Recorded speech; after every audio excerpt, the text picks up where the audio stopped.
Nobel পুরস্কার পেয়েছিল জিনের কোড আবিষ্কার করে। হরগোবিন্দ খোরানা জিনের কোড আবিষ্কার করে নোবেল পুরস্কার পেয়েছিল 68 সালে। তারপর সারা পৃথিবীতে এই জেনেটিক্যাল সাবজেক্ট নিয়ে একটা রিসার্চ চলছে।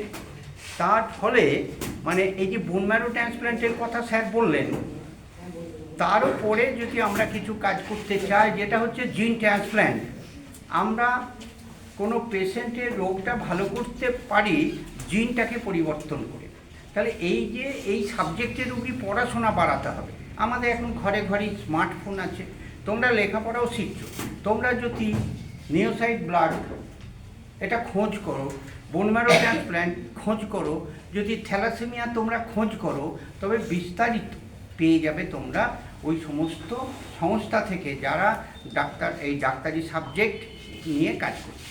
তাহলে সেই ক্ষেত্রে আমরা যেটা বলতে চাই, এই নতুন প্রজন্মের কাছে যে